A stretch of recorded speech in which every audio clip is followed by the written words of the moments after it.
Big Ed here, and today I'm bringing you another installment of the Remington 700 long-range rifle build. This rifle has stayed the same since last time. The last upgrade we did to it was the Timney trigger, the 512. And today we are at one of my spots in Vermont here, and we have a range set up with two steel hangers at 522 yards. And basically we're shooting mostly my hand loads today. We're shooting some 175 grain Sierra Match King behind some IMR 4064 powder, 43.5 grains of that stuff. And those turned out to be very accurate. And this is the longest range I've ever shot those particular hand loads, and they're hitting very well. I'm hitting the 6-inch plate at 522 yards very consistently, which I'm really happy with today. And it's definitely good stuff. It's a beautiful day up here in Vermont. It's February 2nd, 2016. It feels like it's about 50 degrees. Not very good for snowboarders, but definitely a good rifle day, good long-range rifle day. And there just about is no wind. I think the maximum wind they had forecast today was about 4 miles an hour. So that's definitely, and it's coming from the north, blowing south, so that's perfect for me today.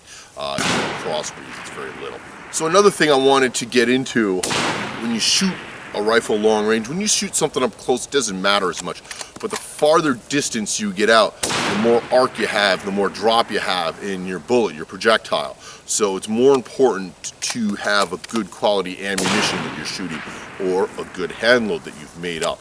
And I've been messing around with 308 hand loads now for 2 years, and I've got some pretty good recipes concocted. And one of the good things about 308, there's plenty of information on the internet, on it to give you a good starting point, good base point. It turns out that there's plenty of guys shooting, 43.5 grains of IMR 4064 on top of 175s.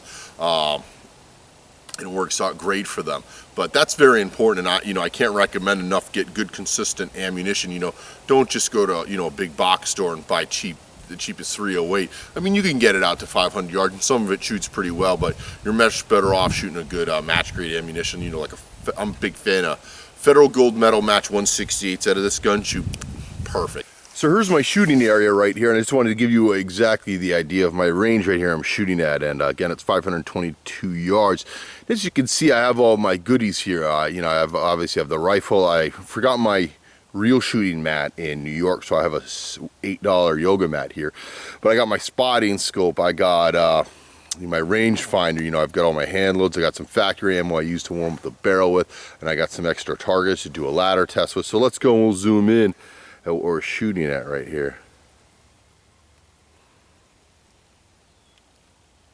And there you see it towards the right hand side of the screen. You can see my silver reflective target, and that is that's what 522 yards looks like times 32 magnification.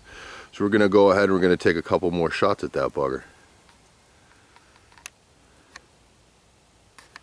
So this is my targets right here that I've been shooting at all day, and as you can see, they are messed up. And that's my biggest problem, my long range shooting, are shackles. And I just like to keep them hand tight, that way I can adjust them, but I might have to change that and put some pliers in these things, but I've just been blowing these shackles apart. So I should have brought the camera for this one, but I had a 3-shot group, and this was original. Today I basically blew off a bunch of old ammo, and I did have 13 to 14 good rounds of what I stated earlier, the 175s loaded on 43.5 grains of 4064. And this is this group right here, 1, 2, 3. I'm going to call that 3.5 inch group at 522 yards. I am pretty happy with that. I'm really happy with that, actually. That's just amazing accuracy. I didn't think I could shoot that well. I didn't even know if my rifle would shoot that well, but today's just been an exceptional shooting day. There's a busted, bent up shackle right here that needs to be replaced, and there's another target up here, my 6-inch.